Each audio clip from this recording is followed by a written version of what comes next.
Ya, Tribuners, Assalamualaikum warahmatullahi wabarakatuh. Selamat siang buat Tribuners dimanapun Anda berada. Salam sehat dan juga salam bahagia untuk kita semua. Tentu senang sekali rasanya saya, Fiorina Jiretno, dapat kembali menyapa Tribuners dalam program kita siang hari ini, program Highlight Tribun Timur Cetak, edisi Senin 5 Februari 2024. Dan terhitung hingga saat ini, 9 hari menuju jelang pemungutan suara pemilu serentak di tahun 2024, tepatnya 14 Februari mendatang.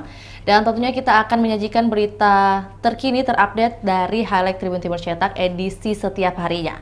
Dan di edisi hari ini kita sudah menampilkan dan juga menyajikan informasi terkait debat Pilpres, tepatnya kemarin, debat terakhir untuk para calon presiden mulai dari nomor urut 1 hingga nomor urut 3, di mana kita mengangkat tema kita atau juga headline kita di hari ini, Ganjar tak setuju program Prabowo. Dan kita juga mengutip ada beberapa poin-poin debat capres di 2024, khususnya di debat terakhir kemarin.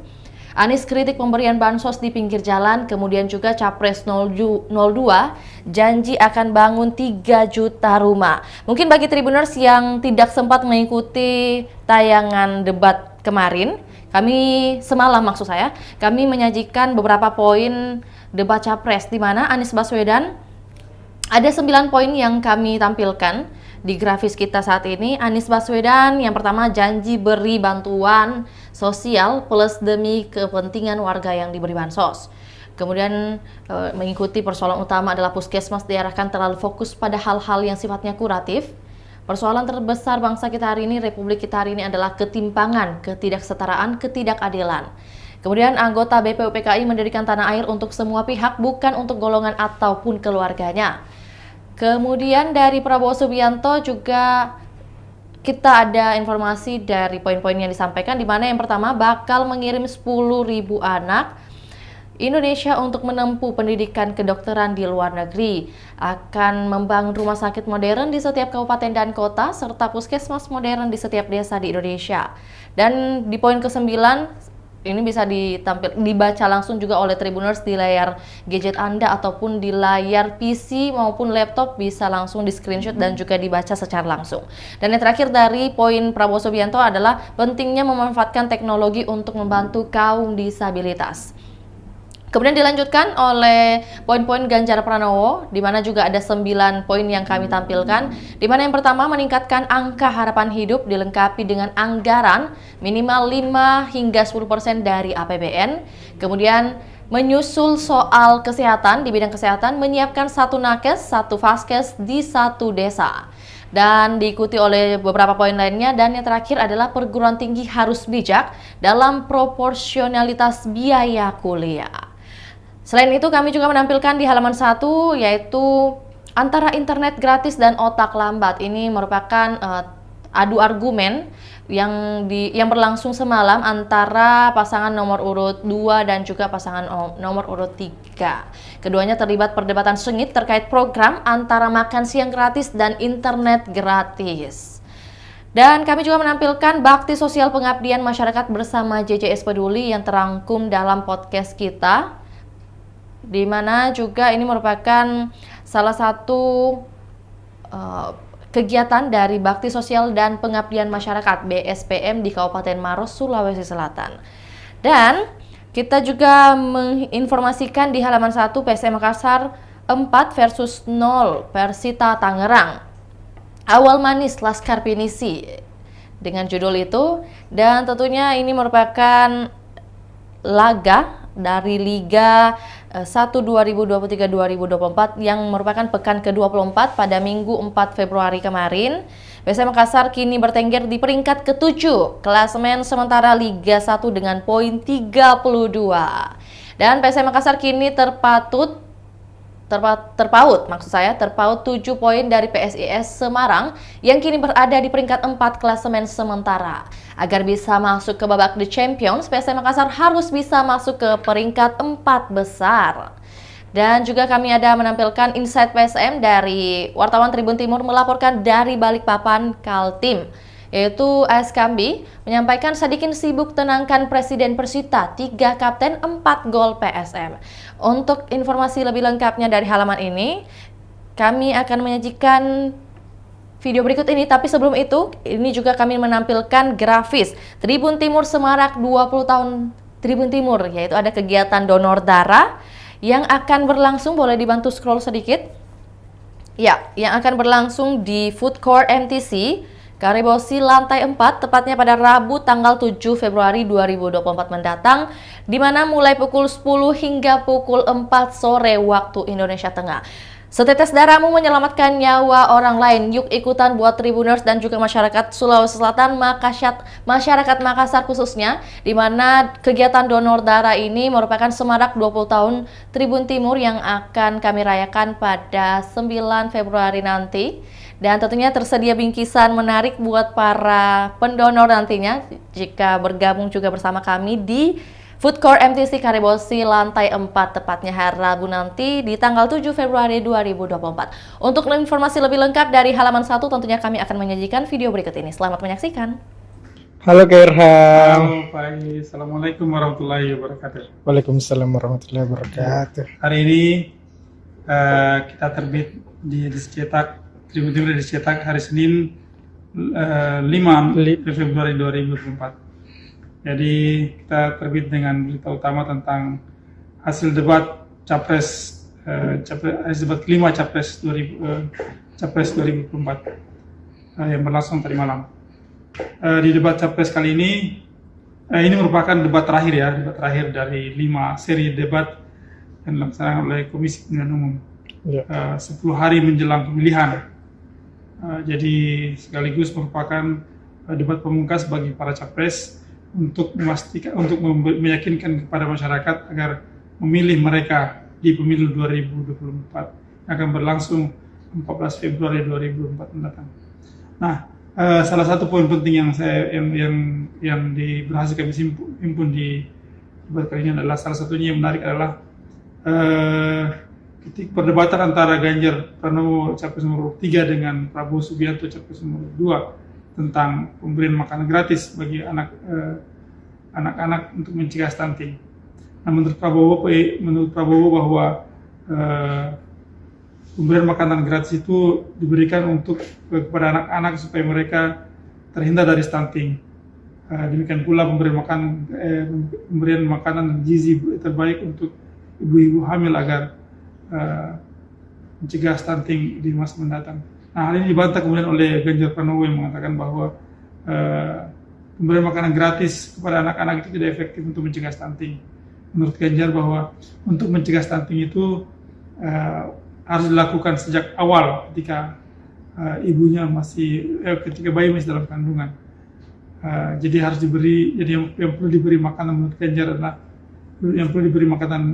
bergizi menurut Ganjar adalah ibu yang sedang hamil. Jadi itu salah satu poin penting yang kami dapat di debat kali ini.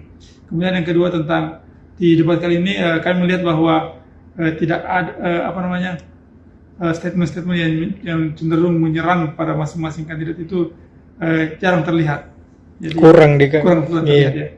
Jadi pada debat-debat sebelumnya misalnya Anies menyerang Prabowo, Prabowo menyerang Anies atau Prabowo menyerang Ganjar, itu tidak terlihat di debat terakhir ini. Mereka cenderung bermain aman atau cenderung bermain kalem, saling memuji, saling mengiyakan, saling sepakat dengan gagasan masing-masing mereka sampaikan. Jadi menurut kami bahwa ini adalah salah satu cara aman agar menjaga konstituen mereka agar masyarakat tidak beralih untuk memilih kandidat yang lain. Jadi itu menurut yang kami bisa tangkap dari hasil debat itu. Tapi untuk lebih jelasnya mungkin mengenai poin-poin apa saja yang diperdebatkan dan disampaikan oleh para kandidat capres tadi malam, silakan dibaca di Tribun Timur edisi cetak hari Senin 5 Februari 2024. Kemudian Faiz, berita berikutnya yang menarik adalah tentang hasil antara PSM Makassar versus Persita Tangerang di pekan ke-24 Liga 1 2024. Liga 1 2023-2024. Ini merupakan kabar gembira bagi pecinta PSM karena PSM Makassar di laga pembuka pekan 24 ini berhasil menang dengan skor 4-0. Jadi 4-0. Jadi PSM Makassar meskipun bermain di Stadion Batakan di luar dari Sulawesi Selatan di Balikpapan, tetap bisa bermain sangat efektif untuk mengalahkan Persita Tangerang. Pada putaran yang pertama lalu juga PSM Makassar berhasil menang dengan skor 1-0. Jadi ini membuktikan bahwa PSM Makassar mulai bangkit untuk menuju tangga perebutan juara. Karena yang menarik, PSM Makassar harus meraih posisi keempat besar agar bisa tetap berada di jalur juara. Karena pada liga kali ini metodenya agak berbeda dibandingkan liga sebelumnya. Jadi metode kali ini pemenang tidak ditentukan oleh siapa yang mengumpulkan poin terbanyak, tapi siapa yang bisa lolos ke babak Champions. Jadi Champions itu hanya dipilih adalah 1 sampai urutan pertama sampai urutan keempat.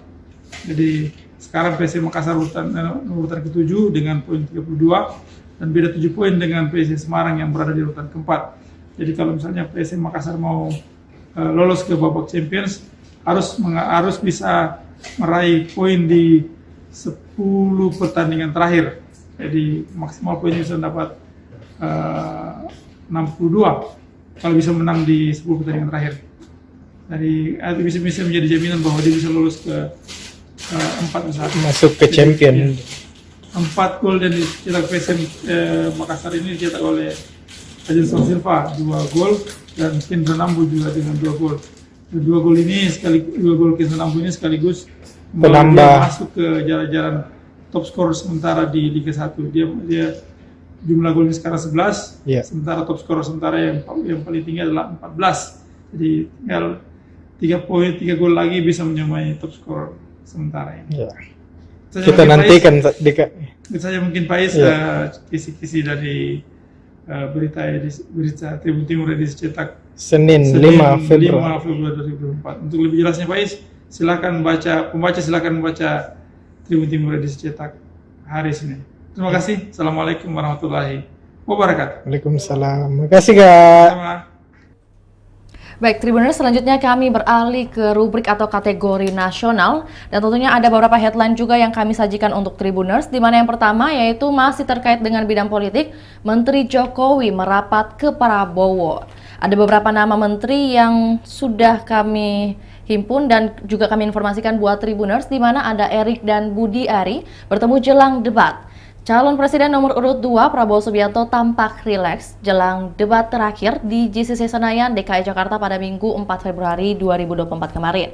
Sejumlah menteri dari Kabinet Indonesia Maju juga terpantau menyambangi kediaman calon Presiden nomor urut 2 Prabowo Subianto di Jalan Kartanegara, Jakarta Selatan. Ketiga antaranya Menteri Presiden Joko Widodo adalah Erick Thohir, Bahlil Lahadalia, hingga Budi Aris Setiadi. Ketiganya datang dalam waktu yang bersamaan. Awalnya Erick Thohir tiba sekitar pukul 17.30 waktu Indonesia Barat, kemudian disusul oleh Budi Aris Setiadi dan terakhir Bahlil Lahadalia.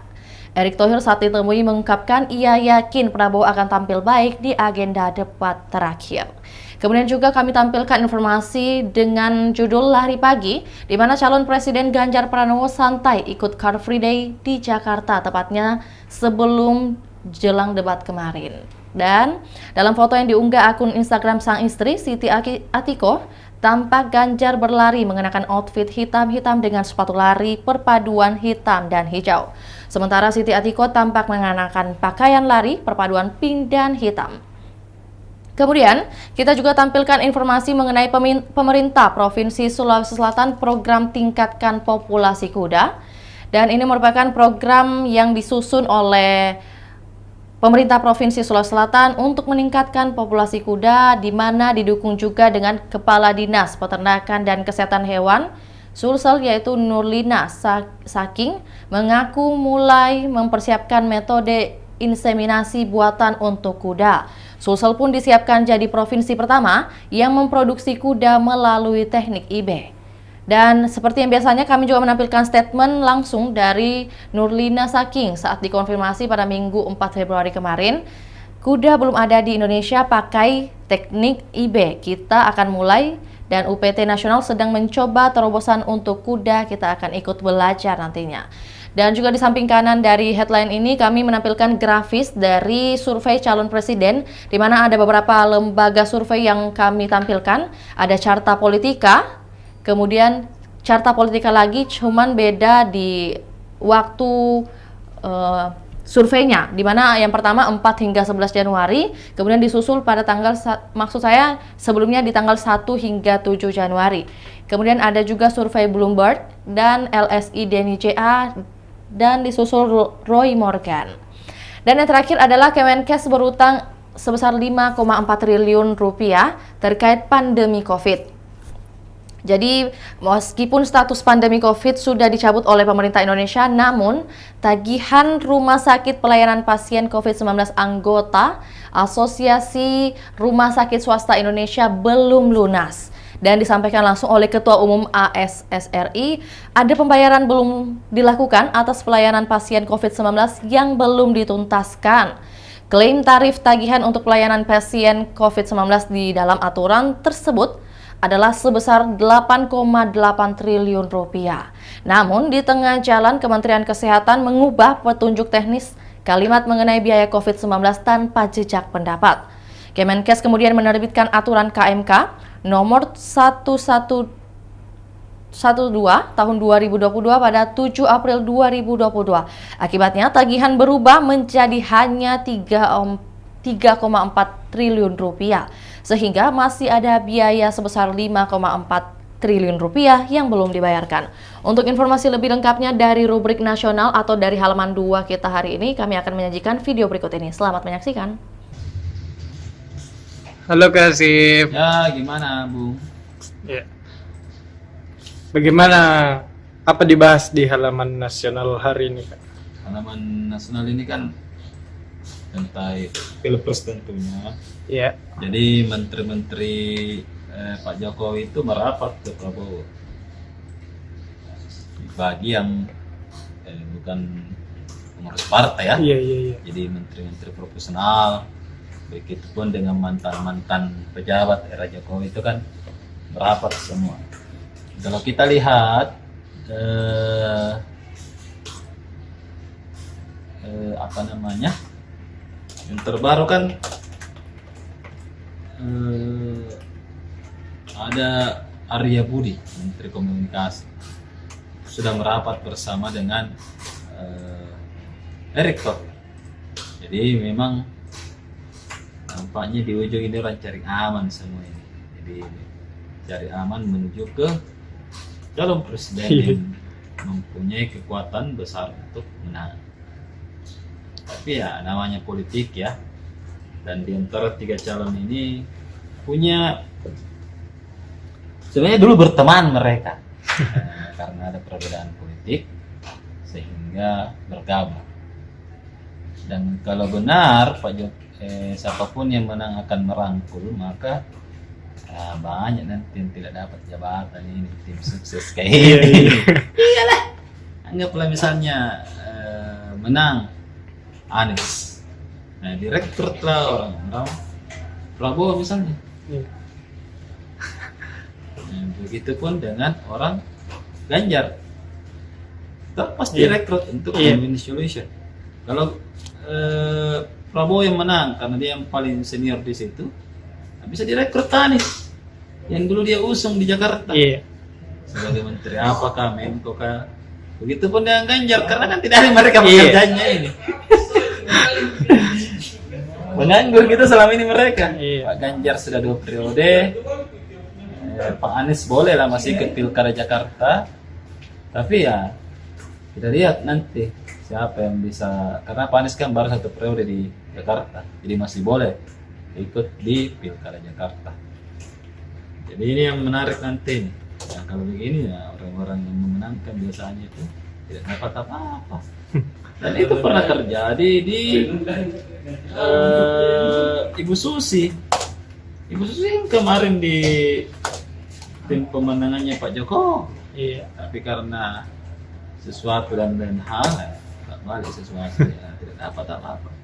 Jadi memang kalau misalnya para politisi berkumpul, dan mereka sudah sepakat, ya makanya disingkirkan orang-orang yang tidak punya kekuatan. Seperti itu kalau di politik, Bung Faiz. Orang yang tidak punya kekuatan adalah profesional. Iya. Ya, maka tidak ada kekuatan di parlemen, tidak bisa menurunkan presiden. Beda kalau misalnya politisi. Kalau misalnya PDIP menang kembali, anggaplah bukan Ganjar yang terpilih, itu punya daya tawar yang kuat, Bos. Iya, di DPR Di DPR, mau apa ya? Kalau tidak, terus saja kok. Jadi memang di politik nanti itu siapapun yang menang, saya pasti kalian akan duduk bersama. Apalagi kalau masuk di 2 putaran, para calon presiden ini akan duduk bersama. Nah, Karena tambah anunya di sana Dika. Iya. Akan kencang baku lobi, baku tawa. Iya. Akan duduk. Siapa misalnya yang akan mendukung, anggaplah Prabowo satu masuk putaran kedua. Nah, Prabowo ini kemana nanti? Dia akan dukung oleh siapa? Kalau misalnya Anies yang masuk, pastilah Anies dukung dia. Karena kan Anies di belakangnya juga kan orang ada yang dekat dengan Prabowo, seperti Pak JK itu dekat sekali dengan Prabowo. Seperti itu. Dan Pak JK lah yang sebenarnya juga membantu kader Prabowo. Nah, jadi ini akan menarik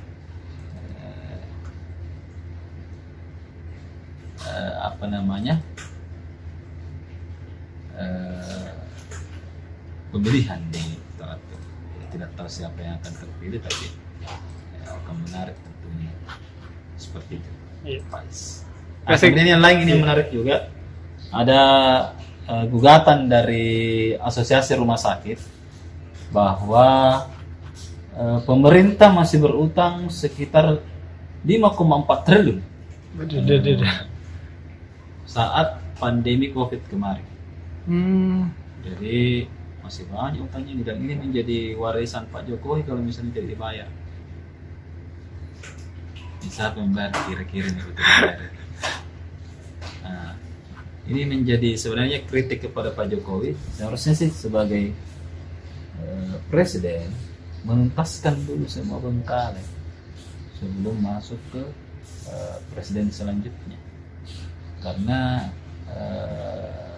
masalah begini, presiden yang baru biasanya tidak mau lepas tangan Kak. Iya. Bukan saya itu. Nah, kalau misalnya ini tidak selesai di periode Pak Jokowi di Oktober ini, Oktober atau November ya, sekitar bulan itu, akhir tahun ini, itu bahaya. Jangan misalnya mau dibangun IKN kalau masalah begitu belum jelas. Dan ini sudah akan melakukan gugatan. Silakan Anda baca hari ini. Yang sampai ini menjadi kado akhir yang tidak baik. Tidak baik Pemerintah seperti itu. Oke, makasih Kak.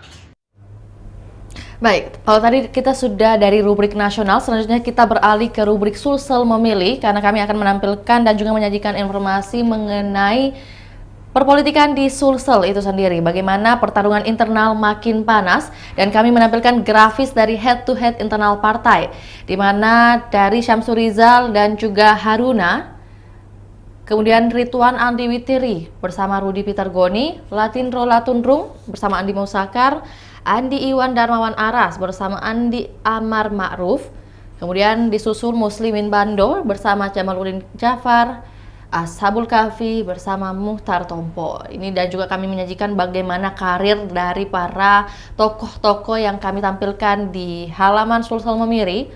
Dan kemudian juga ada Fatmawati Rusdi bersama Rudianto Lalo, kemudian Nimatullah bersama Zainuddin Hazan, Muhammad Aras bersama Hatta Rahman, Sri Rahmi bersama Meti Rahmatia, dan Andi Akmal Pasludin bersama Ismail. Dan DPT Sulsel untuk pemilu 2024 total ada 313 kecamatan, 3.059 kelurahan desa, TPS sebanyak 26.375, dan pemilih laki-laki sebanyak 3.244.626 jiwa, disusul oleh perempuan dengan angka 3.425.956 dengan total pemilih di Sulawesi Selatan sebanyak 6.670.582 jiwa.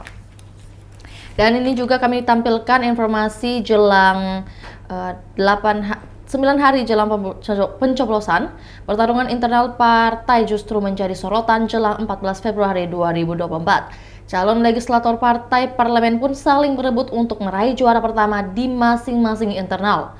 Para penantang baru datang dengan modal mentereng, mereka berasal dari kalangan pengusaha, ada juga berasal dari penantang dari pemilu sebelumnya.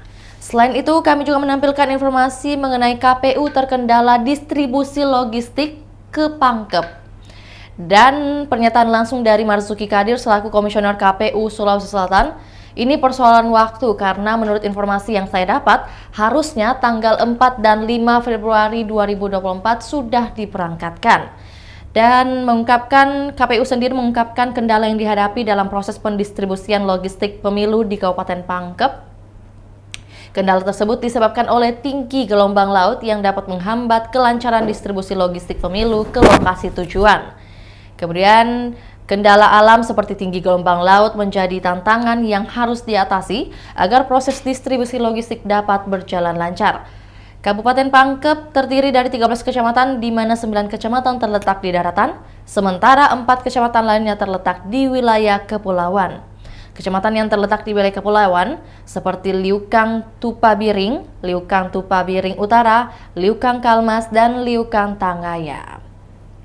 Selain itu, kami juga menampilkan 2 headline atau juga 2 dokumentasi di mana Aji Aras wisuda santri di Amalibone. Aji Aras merupakan anggota Dewan Perwakilan Rakyat Republik Indonesia dari daerah pemilihan Sulsel 2. Muhammad Aras berada di Kabupaten Bone, tepatnya di hari kemarin, Minggu 4 Februari 2024. Anggota DPR RI dari fraksi Partai Persatuan Pembangunan ini menghadiri wisuda santri TKTPA BKPRMI sekecamatan Amali, Kabupaten Bone.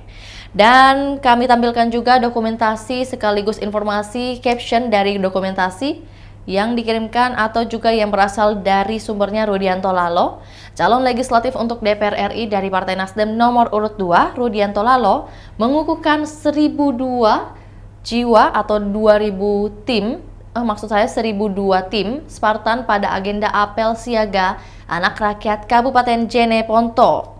Pada minggu kemarin juga, tempatnya 4 Februari, sebanyak 1.002 Spartan anak rakyat akan bergerak secara masif untuk sosialisasi pada masyarakat. Untuk informasi lebih lengkap dari rubrik sosial memilih seperti di halaman sebelumnya, kami akan menampilkan video berikut ini. Selamat menyaksikan. Halo Kak Hasim. Ya, gimana? Bu? Ya. Apa kabar ini Kak? Baik. Nah, ini Iya. Kalau kabar perpolitikan karena jelang debat, sudah debat tadi malam. Pasti akan seru toh. Iya. Tapi nanti Pak Irex yang bahas Iya, itu. iya. Tapi adem-adem saya lihat dari mana. Iya. Tidak ada saling Tidak ada. menyindir waktu debat Iya. ketiga, debat pertama, baru seru. Tapi terakhir ya biasa-biasa aja. Biasanya feeling politik saya Iya. sudah ada kesepakatan antara ketiga calon. Dan pengalaman saya juga berkata begitu. Biasanya sebelum pemilihan itu sudah ada deal-deal politik high level, di tingkatan lebih tinggi itu sudah ada kesepakatan. Kalau misalnya satu putaran apa dealnya, Iya. bagaimana? Ya, yang dibalut dengan biasanya demi kepentingan bangsa dan negara. Iya. Tapi kan ada pasti deal-deal politik Iya. antara 01, 02, 03. Begitupun dengan kingmaker yang di belakang mereka. Iya. Pasti akan ada. Dan kalau misalnya adem ayam aja begitu, artinya kan tahu nih apa yang namanya nanti ujungnya ini. Menurut juga pengalaman saya kayaknya kan ada nanti korban setelah pilpres. Saya tidak tahu siapa korbannya. Tapi ini akan menjadi sebuah pertarungan antara kingmaker di Jakarta sebenarnya. Kalau kingmaker sudah ketemu selesai. Nah, Iya. begitu kira-kira. Tapi itu kita kasih saja Pak Ira semakin menjelaskan Iya. lebih detail terkait debat malam itu. Kita bahas di Sulsel juga. Kita bahas Sulsel aja. Di Iya. politik kita masuk ke head to head antara calon di DPR RI. Iya. Jadi antar DPR RI ini ada head to headnya di internal partai, siapa yang akan menjadi juara satu di partai masing-masing. Karena menjadi peraih suara terbanyak di partai itu otomatis menjadi orang yang pertama duduk. Karena kalau misalnya pertarungannya sengit dan semua partai bergerak, ya lalu saja kan 16 partai sudah sangat sengit, apalagi ini makin bertambah lagi dengan partai-partai baru. Dan partai-partai baru ini seperti Gelora, PSI, apalagi di Perindo, itu masif juga ternyata bergerak dan mereka sudah melewati beberapa pertarungan dan mereka sudah merekrut juga orang-orang bagus. Iya. Jadi itu kan pasti kan membuat pertarungan semakin sengit di internal partai untuk merebut kursi pertama. Karena kalau misalnya di internal partai hanya menjadi peraih kursi kedua, itu sangat riskan. Nah, kalau untuk duduk di Sulsel untuk 3 dapil, Iya. kalau kita lihat kita turunkan beberapa head to head di internal partai yang sangat sengit bertarung. Dan Anda baca aja di Tribun Timur halaman 11. Coba kita cek ya. Di Partai Nasdem untuk dapil Sulsel 1 itu pertarungan sengit antara Fatmawati Rusdi dengan Rudianto Lalu. Iya. Ada yang satu dan sama-sama ini mengandalkan Makassar karena sama-sama berkarir di Makassar belakangan ini. Iya. Bu Fatma wakil wali kota, Pak Rudianto Lalu ketua DPR. DPR. Nah, tapi Bu Fatma sudah selesai. Kemudian ada juga Ashabul Kahfi dan Mutar Tompo yang sama-sama melawan.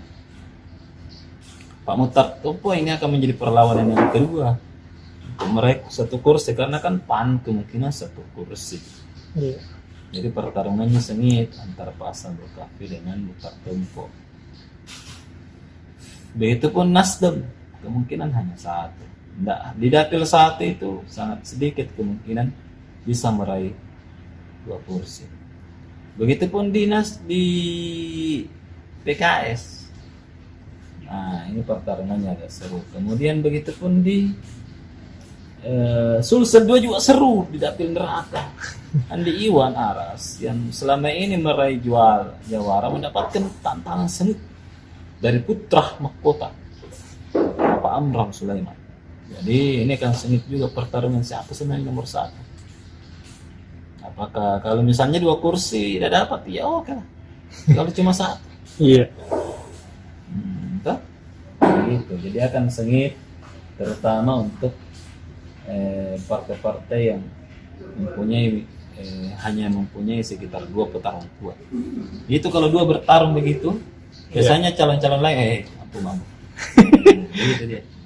Atau justru calon lain bisa merebut, tapi ini agak susah karena baku garis di suara biasanya.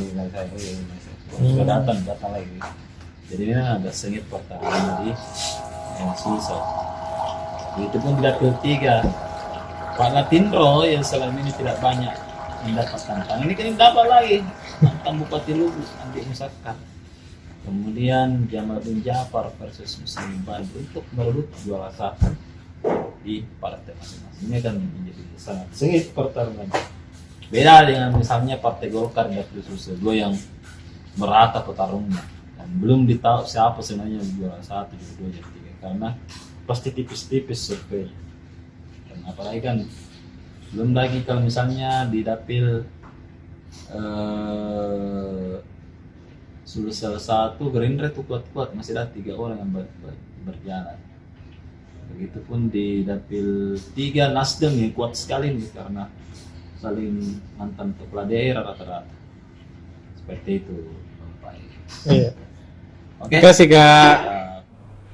Baik, Tribuners, itulah tadi beberapa informasi yang kami himpun dan juga telah kami sajikan di Tribun Timur Cetak edisi hari ini, tepatnya 5 Februari 2024. Dan tentunya buat Tribuners yang senang membaca dan juga tertarik untuk berlangganan Tribun Timur Cetak bisa menghubungi kami di nomor 041181155000 atau juga bisa melalui SMS atau WA di nomor 081141355555. Bisa Anda saksikan di layar kaca Anda saat ini, kami sudah menampilkan kolom untuk nomor yang bisa Anda hubungi atau hotline subscriber yang bisa Anda tuju ketika ingin berlangganan Tribun Timur Cetak.